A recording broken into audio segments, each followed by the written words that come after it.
fickle mind.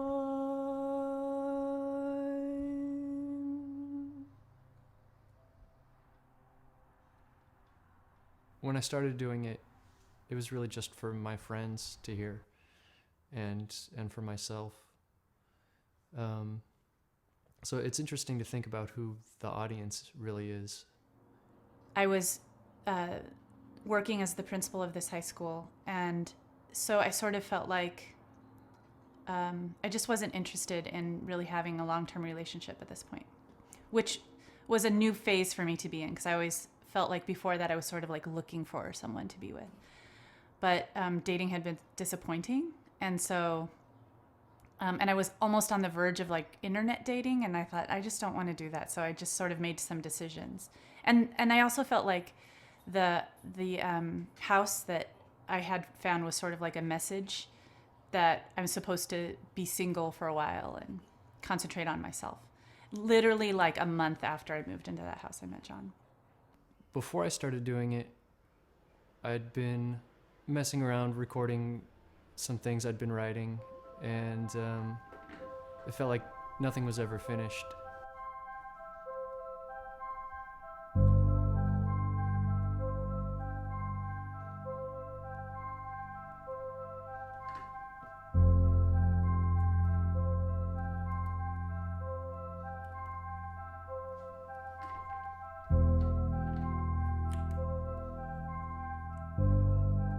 When we first met, John's musical output was much less. Much less.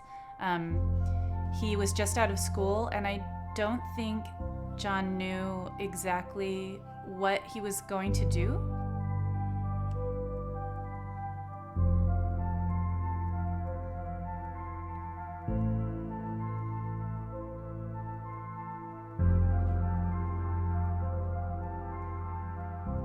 In November of 2006, it was before November of 2006, I think it was the summer of 2006, John started talking about how he wanted to make an album a month. When I did the first one, it was just sort of to force me to finish something. And in November of 2006, that was the first month where he actually said, this is it, for a year, I'm gonna make an album a month. It seemed like a cool thing to do. It sort of worked for me.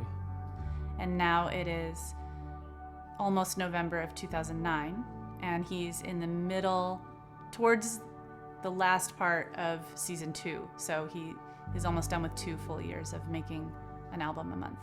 These are the songs that I've written and recorded in the last year. Wake Up California, Ambitions, Made It, Me and My Hands, Famous, They Didn't Tell Him, Glamorous, Apple Core, Heads a Rock, What's Left Behind, Ask Me No Question, Gypsy Davy Redux. I actually didn't know what we were getting into. I know that I would still be with Lisa regardless if there was learning music or not, but I don't think learning music would exist without Lisa, because she's somehow given me this, I guess, this ability to take a risk and do something big like this for me. I didn't know what it would become, but now I'm seeing that it's becoming something.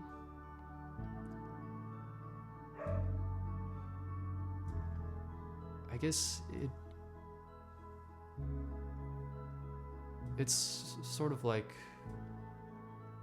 a psychedelic experience or drugs or something supernatural.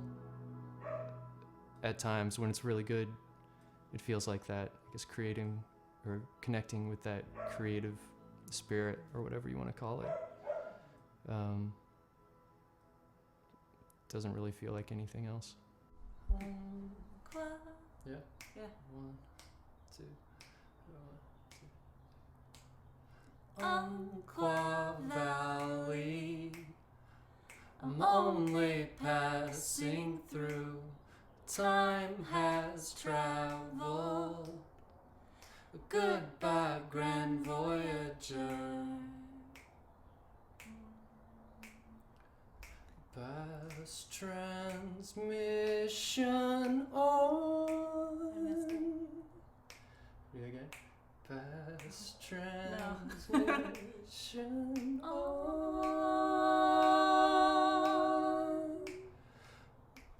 play on the the right right side side of of the car.